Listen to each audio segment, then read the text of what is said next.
But every emotion carries an energy to it. And we've been able to determine that it's a positive energy or it's a negative energy. And it's not good or bad, it just holds that energy, right? And so with emotion, if we understand that they are more internal messengers versus something that is hurting us, but we say, wow, there's something for me to learn here about myself to help guide me back to maybe a lighter perspective or a loving perspective about myself or someone else. So emotions really are messengers and given to us as a gift of guidance. And so when I started accepting it that way, wow, the judgment of emotion starts to really shift into something where I'm like excited to feel every day.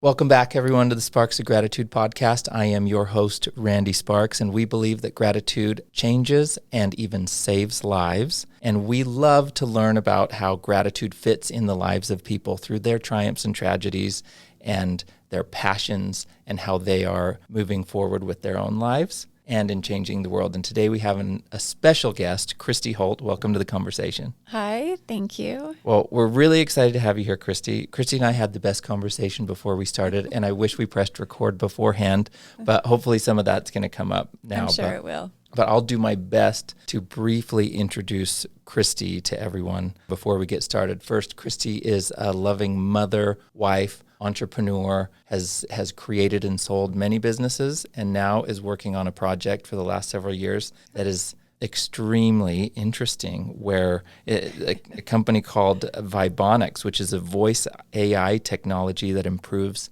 emotional intelligence. Yes. And I see on your website that your goal is to help people intelligently respond to emotion. And I'm really interested in this because I had a mutual friend of ours, Curtis Morley, talk to me once last year sometime that he said there's this really interesting AI technology that can listen to the frequency of your voice when you speak into an app, and it can bring information about that. And so This is what you're working on. So Kristi, what is getting you excited this morning? Hello, everyone. I want to thank you so much for listening to the Sparks of Gratitude podcast. If you like what you're listening to, will you please hit that like, subscribe to this, and tell us what you like about it in the comments. That'll help us get great guests and keep this thing going. Now back to our interview.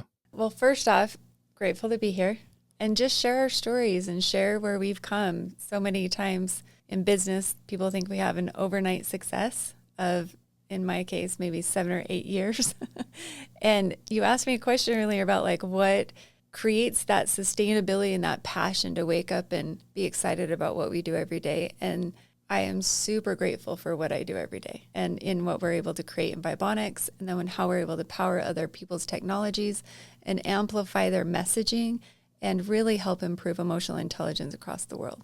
Well, and so I'd love to learn a little bit more about Vibeonix. So my hope today, Kristi, is that we can learn about Vibeonix and what's become of that so far and how that's really impacting people, what it does, how it's being integrated into people's lives, and then how this came to be. What is behind Kristi Holt? What were the challenges and support that you found in your life that led you to this? So maybe great. Let's start with Vibeonix and what is it doing now? How does it work? How is it helping people? Well, we created an advanced voice AI algorithm to capture the frequencies of people's voice and analyze the voice and give some type of insight to increase people's self-awareness, self-management, self-expression, and empathy by showing them the emotional energy that they carry. Most of us aren't always aware of the emotion that's in our bodies, right? And that we're emulating in the world every day.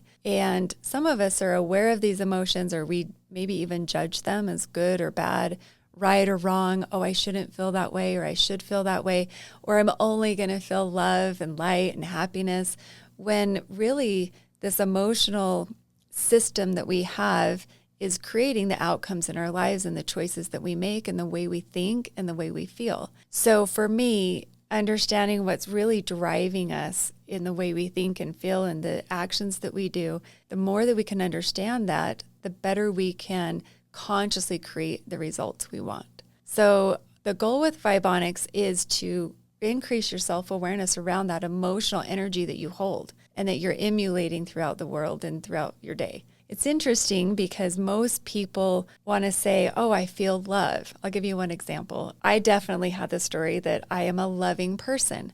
I love love. I feel love all the time. Love is a word I use. I love people. I love my kids. I love my husband. I love love. It wasn't until Vibeonix when my love was low a lot. And it was shocking. Like, I was like, oh, how is this? But I know the core of the technology. So I'm like, okay, what's here for me to learn about myself? And what I realized is when my fear is really, really high and my love is really low, I'm on track for burnout. And when I peel back the layers, how much do I really show myself love? And I realized I was like a workaholic, burning myself at both ends. I was waking up at 6 o'clock in the morning, getting on with our dev team over in India, and then not drinking water, not exercising, not really spending quality time with my family or kids. I was hurrying and making breakfast, hurrying and getting them ready, sometimes not even showering. I mean, there was days I still had my pajama pants on, trying to do calls, and then I'd hurry and make dinner, and then I would hurry and clean up the house, and then I would like fall into bed in the name of love. And I realized that's not anything that someone that loves themselves would do. And so for me, just that awareness of like, how can I show myself love and how can I be in love with myself and in love with my day, in love with my family, in love with making dinner? Like, what does that actually feel like? And that was a huge wake-up call for me. And I realized the power of awareness and how we can change our lives is so impactful. And it literally, that one thing changed the way that I interact with my kids, interact with my day, interact with my husband. And it is always top of mind. And that was about 7 years ago. And 7 years ago in early iterations of the technology. Yes. Like when I was still embarrassed to do the voice analysis because I didn't want my developers to know that that was me.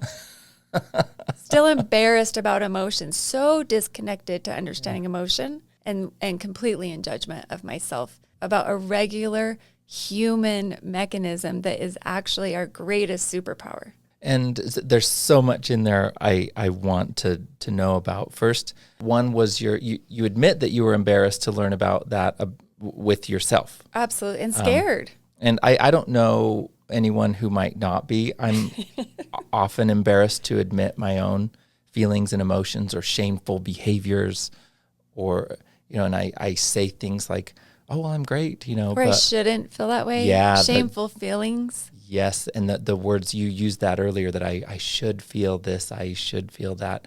Well, who says I should? Should is kind of an external influence on, I shouldn't feel the way I feel. Maybe let's go there because you mentioned the power and importance of the emotions that we feel. Right.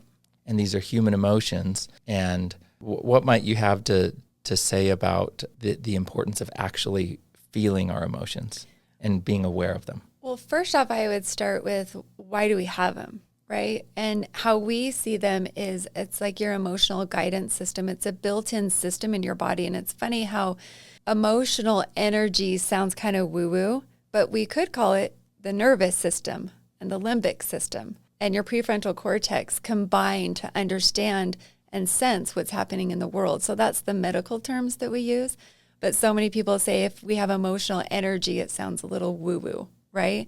But every emotion carries an energy to it. And we've been able to determine that it's a positive energy or it's a negative energy. And it's not good or bad. It just holds that energy, right? And so with emotion, if we understand that they are more internal messengers versus something that is hurting us or that we judge as good or bad or right or wrong or should or shouldn't, but we say, wow, there's something for me to learn here about myself to help guide me back to maybe a lighter perspective or a perspective from love or a loving perspective about myself or someone else. So emotions really are messengers and given to us as a gift of guidance. And so when I started accepting it that way, wow, the judgment of emotion starts to really shift into something where I'm like, excited to feel every day. Okay, so there's two questions I have about that. Is one, it's pretty important to me to realize that emotions are meant to be felt, Yes. not suppressed or hidden or rejected, but they're messengers of something I can learn from them. I also believe that not all emotions are meant to be held, but they're meant to kind of come through us, feel it, learn from it, and have it pass through us, but not hold anger, but feel it, process it, have it pass through, for example. Can I add one thing to that? Every emotion is meant to flow through you. Okay. We don't want to hold on to love, because then we feel we kind of can get in this idea that we can't have it again.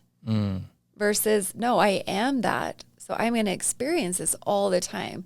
So energy in motion is what we call emotion. So if you get to the science of it, moving energy through is an emotion that is felt. It means it's in motion. So the energy that's stagnant, like suppressed, avoided, or it starts to hold that energy. So that energy doesn't go anywhere, but it becomes an energy that you're holding in your body, maybe an ache or a pain, or if it's held for a very long time, it wants to move. That's how it helps you. But when it's suppressed or avoided, it's stagnant in the body. And that's when it starts to build and create an ache or a pain or a discomfort. So what this sounds to me like is I hear a lot of that in Eastern medicine, and how that's merging with Western medicine. I hear a lot or I read books like The Body Keeps the Score, or where we hold these traumas in our body, maybe from suppressed emotion or whatever that may have been.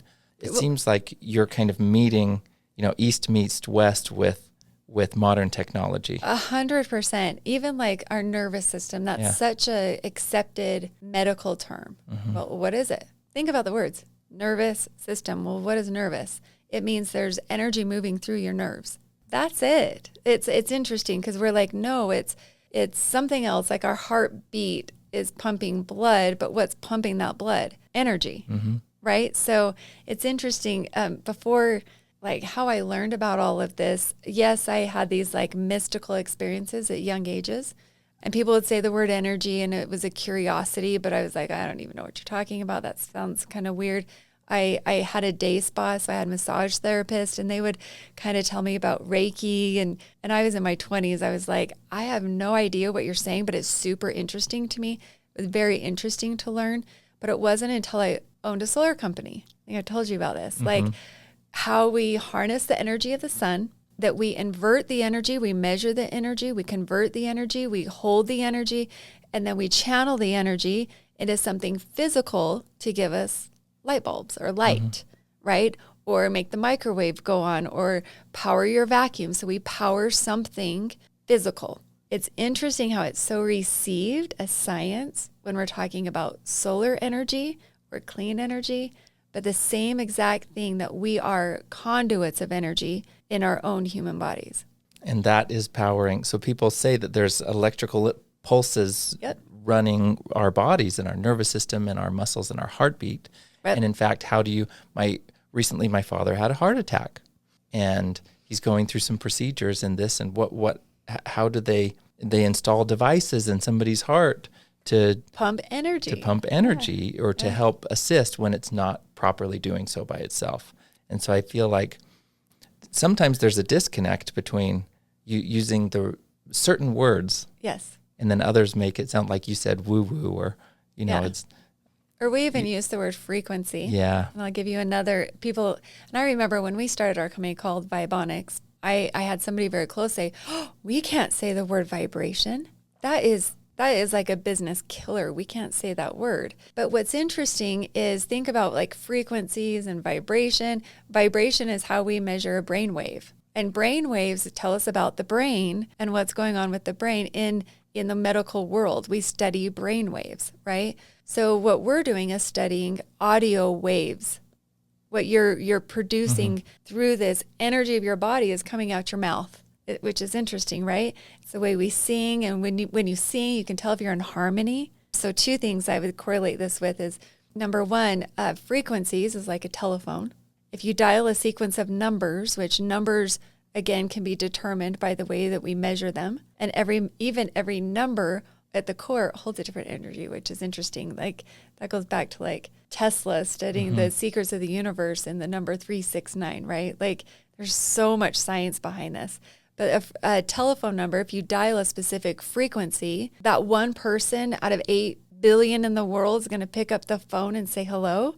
That's a frequency. Or a radio station, right? I don't know how old you are, but back in the day, we thought K-Bear 101 was cool. It was the best station, everyone. Right? Thank you. If anybody in Utah, K-Bear 101, that's what it is. Right. And you knew if you tuned to that frequency, you would be on that channel on a radio, right? And if you just went ever so slightly to 101.1 or to FM 100, you would be hearing a completely different sound. Yeah, grandma's easy listening music. Right, right. I remember my dad, Best of Bread, that was like my favorite on that channel. But my dad would listen to 100 and we would be on 101, just ever so slightly. But if you attune to that channel, you're hearing a completely different array of sound. Mm-hmm. So our bodies are the same way, and attuning to different frequency, you're experiencing completely different sounds and experiences. So from what I understand we just went way into science. Yeah, of it. well, I like this too, but you spend a lot of time researching and with data scientists to discover, is this even real? Is this hypothesis even real? Is there something there? Can you tell us a little bit about that? Yeah. So 7 years ago, I had a very awakening experience. And I started, that's a whole other story, but I'll tell the short version of it.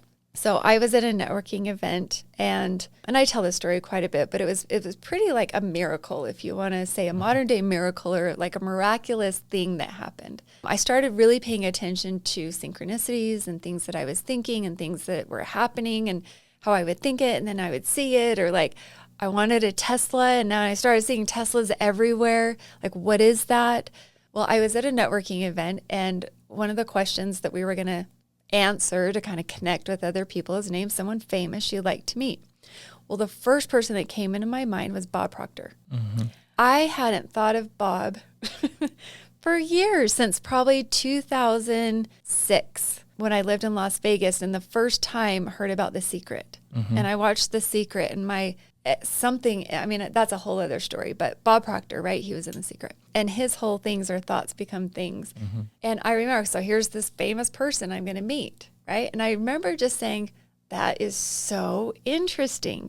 Why in the world would I even think of Bob Proctor? But 4 months later, I'm in Canada at Bob Proctor's house, sitting in his backyard, asking him about the word vibration. And he takes us back to Napoleon Hill and how they took out the original manuscript. They took out the word vibration 48 times, or no, 48 times, because it was 1938, 48 times. And I was like, why are we not talking about emotion? And while I was there, is I was up at what's called the Matrix, and you study for a week what Bob's teaching you, and most of it comes from Napoleon's Hill, Think and Grow Rich. Mm-hmm. And what was interesting is he's talking about how thoughts become things.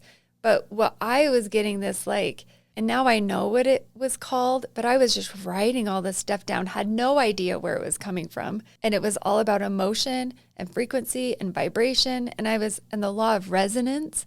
I didn't even know what that was. I wrote it down in one of the days and I was like, I don't even know what that means.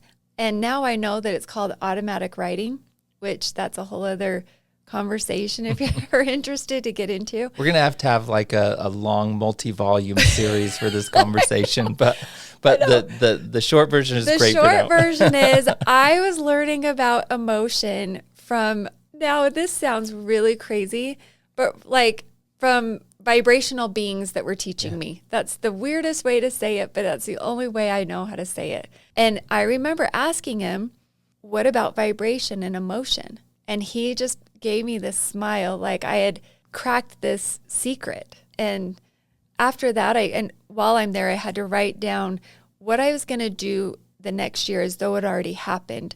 So then all the cooperative components of the universe could line up to have this happen for you. And I took it very serious. I'm literally like planning out the next year of my life, and I want all the details in it, and I want it to happen a certain way. Or what do I really want? And while I was in this automatic writing state, I wrote down that I would teach emotion worldwide through technology. Had no idea what that meant. Zero idea.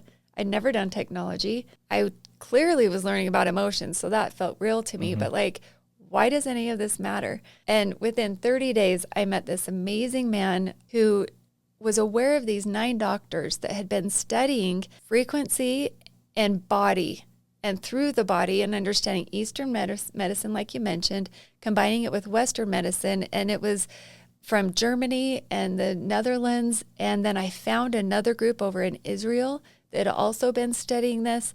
And so I just kept getting guided to all of these interesting, very, very interesting studies. And then for me, I started to get all the information and gather the information. And I was like, I need to know if this is real. Going back to your question, is this real, or is this just some wackos making crap up? Or is this like real stuff? And the only way that I knew how to prove it was patterns and data. So if we could take it and prove out through AI that there is real patterns in this knowledge and in this data that I had been able to collect over years. It took me years to collect. And then that's where we were able to create our own AI based on all of this data to prove it, in fact, is real. So and again, data repeating patterns that repeat data to show that there is a point that makes sense every single time. And that's the core of our AI. Okay, thank you for telling that story, because your intention and curiosity eventually led you to putting your curiosity where and your money where your mouth is, and saying, okay, well, I believe in this, but let's see if there's actually proof behind it. I believed in it to my core. Yeah. Like, emotions matter. Yeah. By the way, this was in 2017. By 2020, I'd got enough information to go all in on this. And prior to that, I had 5 other companies I was helping run. In 2020, I was like, I'm going to go all in. I'm going to do it. And I don't know what I'm doing. I have no idea what I'm doing, but it feels so real. And it's funny because I quit my day job and negotiated out of all these other companies. My last day was February 28th of 2020. And then COVID hit 2 weeks later. And I started raising money and back then I got told 2 things. Emotions don't matter. No one cares. These are by like big investors, right? And no one cares about AI. AI is not investable. That sounds just so strange now. No. But back then, no one, I got told no so many times because it was 2 things that didn't seem real to quantify, and it didn't seem like it really mattered in the world. Like, emotions don't matter. And by the way, when I used to Google emotions, emotional health was not a common Google. It wasn't even really a thing. Emotional health. In 2020, it was not even a real concept or idea that had been defined. I mean, I could tell you the URLs I bought, and it would blow your mind around emotional intelligence. And now there's like the wild, wild west of emotional intelligence, and these like people that's really started to lay the groundwork, like Daniel Goldman being one of them. Yale University has done some exquisite research around emotional intelligence. And so I was finding like these gems in the world, but it was not mainstream at all. And so in 2020, when all of this was, the world is kind of shutting down and shrinking. Well, we remember what that felt like. Yeah. And that's when you are going all in. That's when I was going all in. Now, and that's when we created Vibeonix to be this like coaching company, where I was going to start coaching people on understanding emotions, so you could be more aware and like really manage your emotions. So emotions weren't taking you to these really crazy places, which now we would call mental illness or mental health, right? Well, at the core of mental health, in my opinion, is emotional management and emotional awareness. And so you can feel fear, you can get a message of fear and not be diagnosed as anxiety, but it's just a normal human response. But here's something kind of that I've learned In the last 30 years, humanity has shifted more in 30 years than it has what we've been able to measure over thousands of years. So our bodies and our physical selves have not really regulated to the expansion of our consciousness. And so that's why so many people feel extreme amounts of confusion and fear and frustration. And that's why mental health is at its highest, because our physical bodies have not been able to expand and hold that level of energy and consciousness that humanity has expanded to over the last 30 years. And so where Vibeonix comes in, it informs. And so this is where I want to see, how it's impacting. Yeah. As far as I understand it, you're working with other providers where you can use the Vibeonix as a tool and maybe you can explain that. Well, certainly you can explain that better, but then how the information that Vibeonix can provide from this AI technology, then how is that used to improve somebody's well-being? Okay, well, these are good questions. And I also want to know, we want to get to some of those literally personal places too. Yeah. So we shifted everything about a year and a half ago, where we split it up into two different companies. One company is very focused on voice analysis AI, and we are finding it's really cool. AI, so we don't have like ChatGPT or... I mean, we did incorporate ChatGPT to help run our emotional intelligence guide within our app and, compiled some data there. But we really built our own AI. And the purpose of it is to give people a greater self-awareness of what they may not know or maybe aren't aware of, or even like asking the questions to themselves, like, what is happening? Because in the world of emotion, we just haven't had a lot of knowledge. And so without knowledge, people create a lot of panic and fear and anxiety and don't know how to make sense of what's happening, right? So our goal is to objectively measure your voice. So it's not a third party subjectively analyzing what's going on with you, or you kind of in a state of unknowing, trying to analyze yourself, right? It's like objectively just say, hey, here's a voice sample that we analyze just like a brain wave, like an audio wave, and say, here's what we can depict in this moment right now. And what's really how it's helping a lot of people is realizing emotion is very fluid. We are not our emotion. And I think if you used our technologies for a couple weeks, the awareness that you are not your emotion is probably one of the greatest gifts that you could give yourself. Like, I'm experiencing emotion because I'm a human being, but I am not fear. Therefore, I am not anxiety. I am not depression. Therefore, I am not depressed.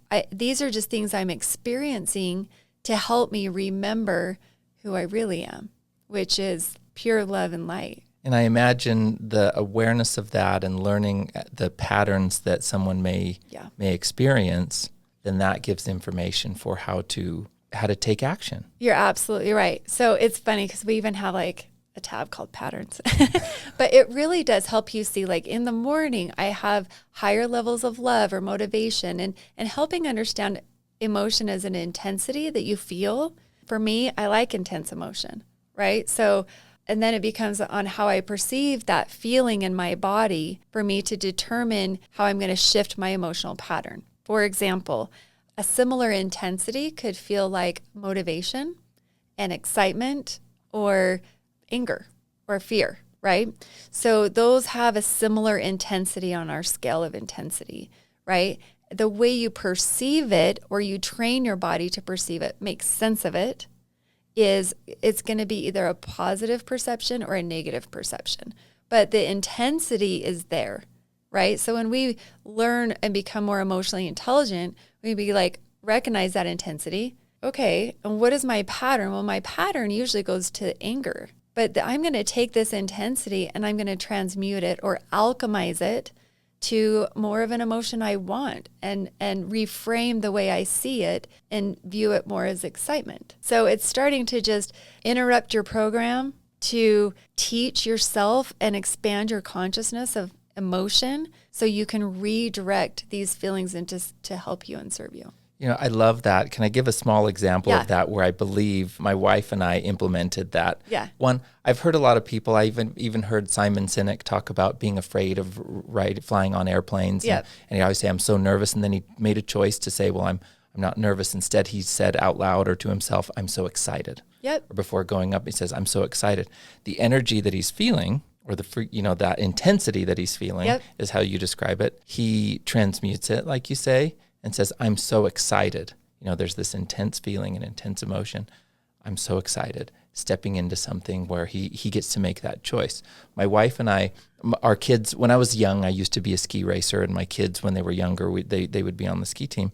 And we would go and help out at some of these ski races, and we'd sit at the finish line. And my wife's favorite, everybody would kind of take part and help out at the ski race when we'd host them.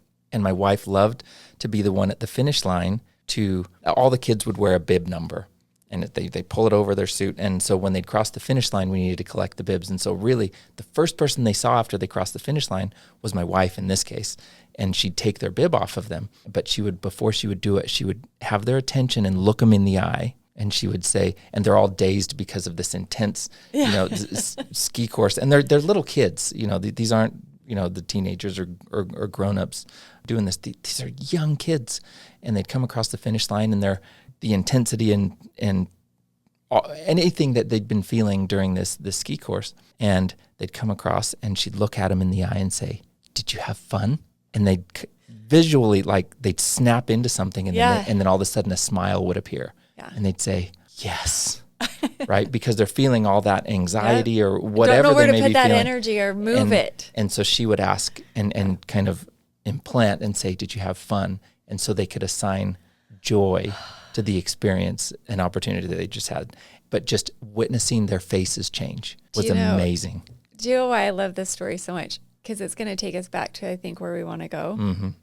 Because the quickest way to shift a pattern of emotion or to alchemize it is gratitude. Mm.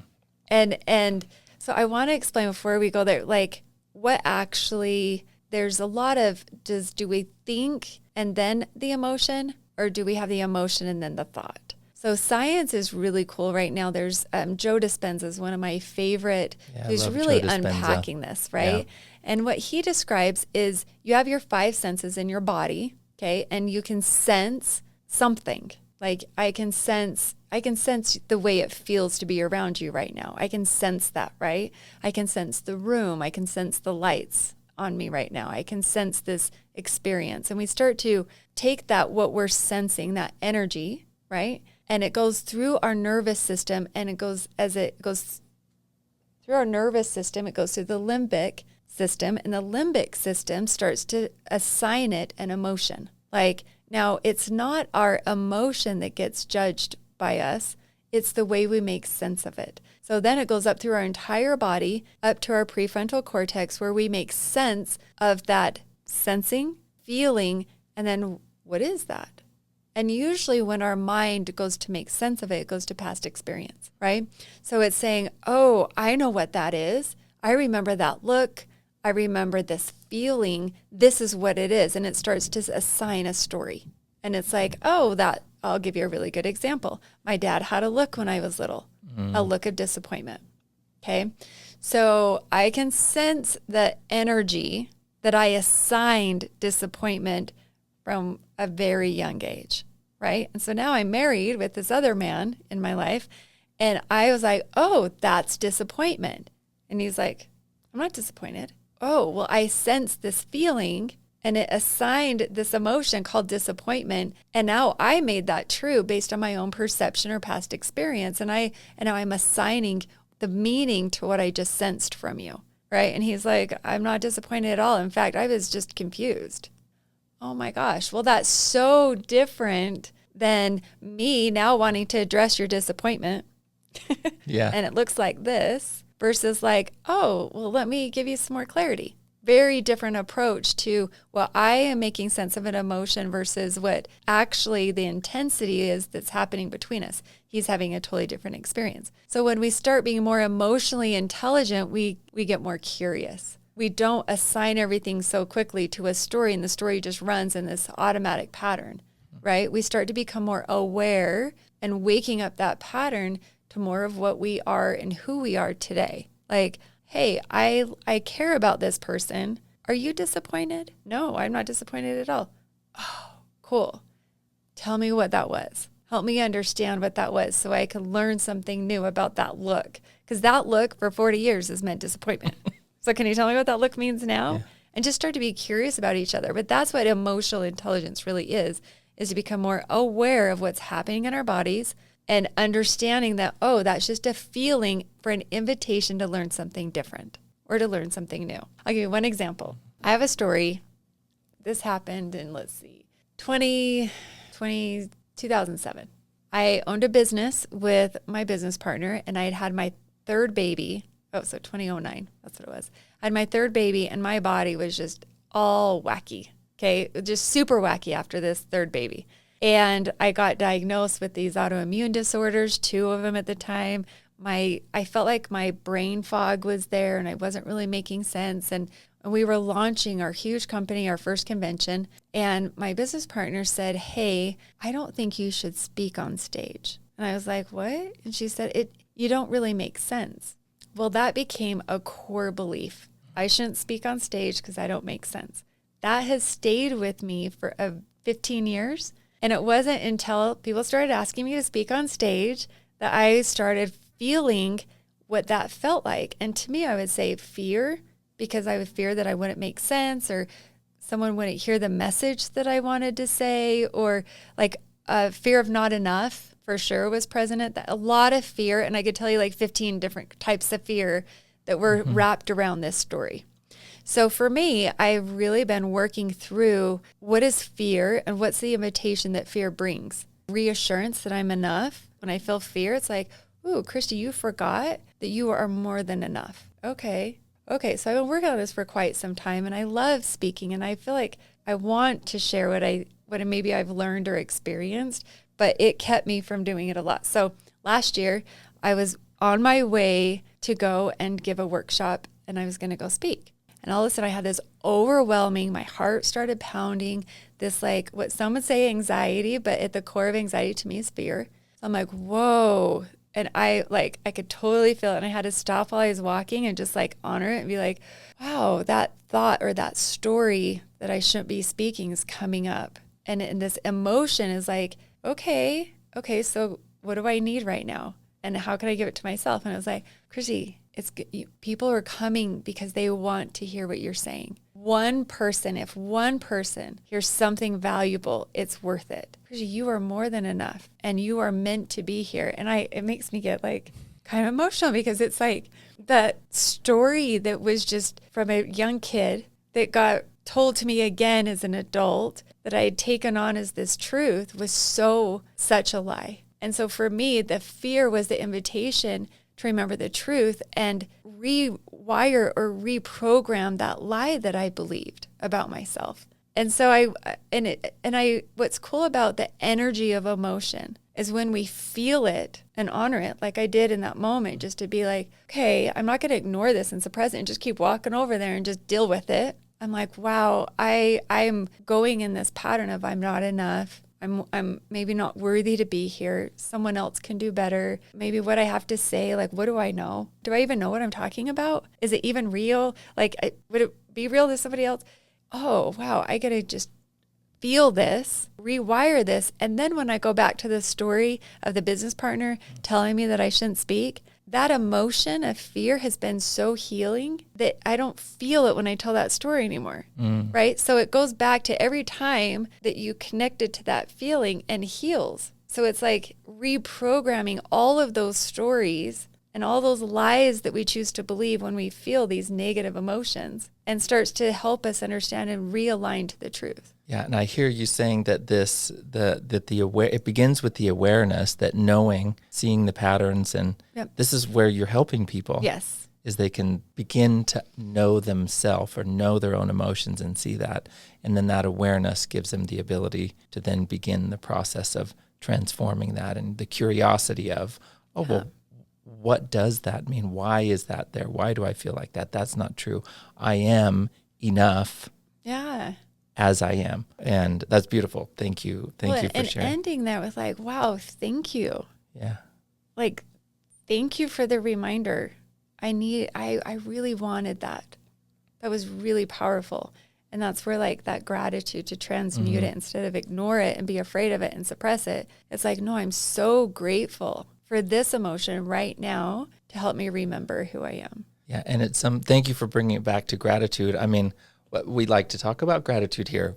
So you shared with me a story a while ago in a previous conversation, but how gratitude is the fastest, the quickest way to make that change. Yep. But how did you learn that? And why is that meaningful to you? Oh, this is the emotion I feel right now is gratitude for the experience of gratitude, because it absolutely changed my life. So in 2017, we owned our solar company, and I feel like it was just, life felt like it was falling apart. And I tend to think breakdowns or breakthroughs, but at the time it felt like everything was falling apart and I didn't know how to fix it. I was like, it was a really, really hard time for me. And I had met some friends and I came up on this gratitude journal, and this journal was about like, interestingly enough, it came from one of the friends I met at the Matrix up with Bob Proctor.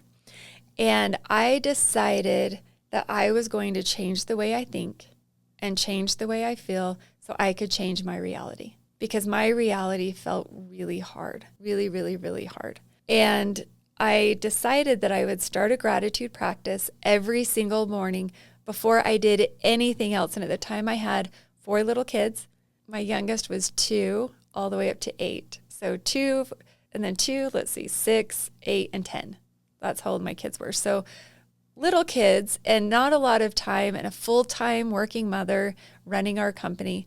So I would wake up about 5 o'clock every morning, and I'm so glad and grateful because we had this house that we were renting, and it had the most amazing view of the morning, and it became one of my favorite spots. I was so grateful that I found a spot in my house that I could look at this beautiful view while I practiced this gratitude. And in the morning, and I made a commitment to myself that I wasn't going to just be like, oh, I'm so grateful for my husband, I'm grateful for my kids, blah, blah, blah, blah, blah, and you just kind of go through it, right? Go through the thinking of gratitude. I was going to stay there until I felt gratitude throughout my body. And for some reason, that made sense to me. Like, I want to feel gratitude. I don't want to just think it because it's not working. I want to feel it so my life will change.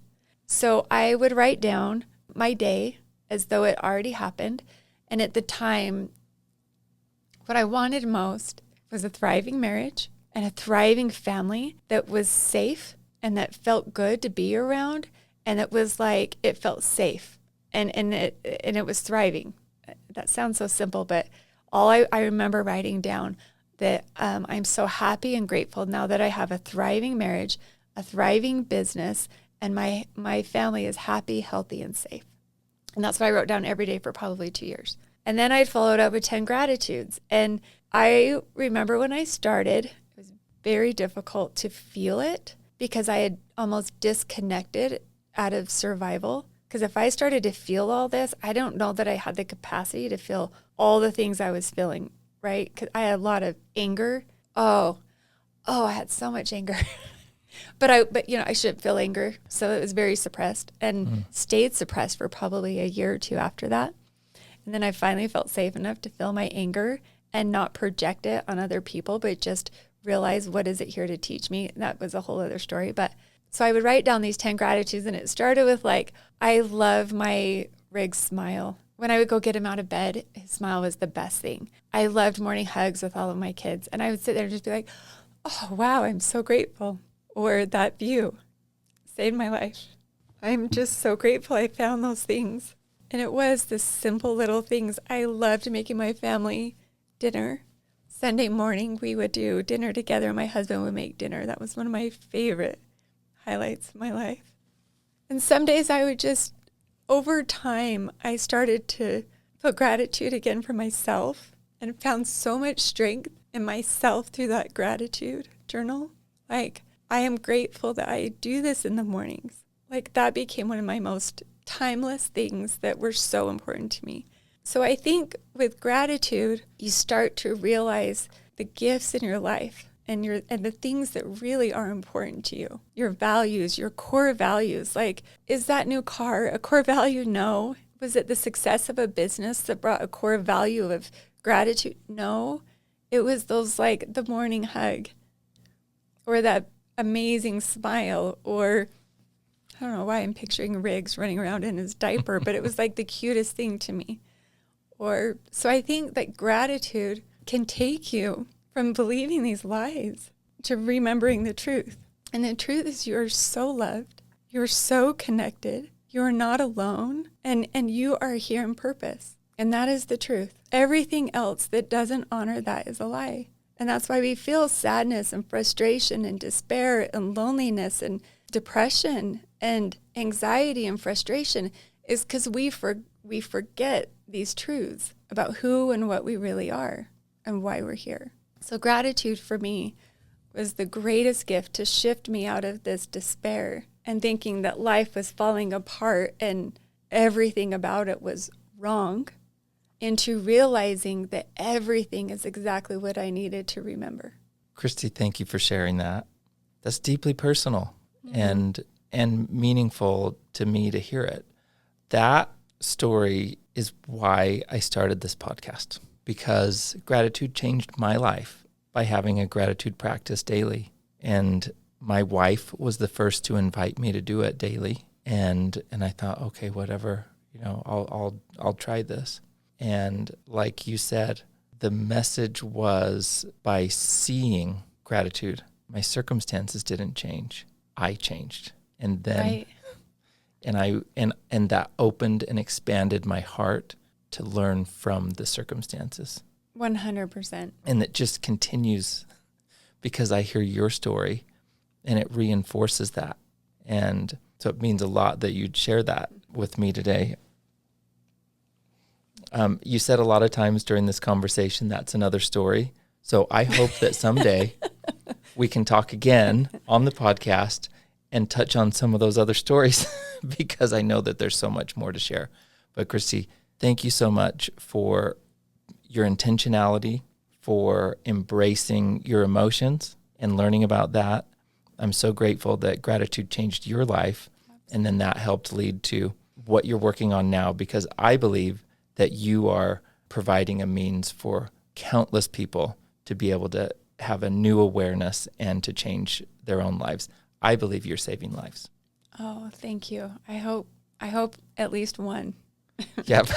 At least one. And well, I think I'm looking at the one. I know. I think it's mine, right? I saved my own life. And if not, if that's the only one, isn't it still worth it? Absolutely. So, but this is wonderful, Kristi. I do hope we can do this again.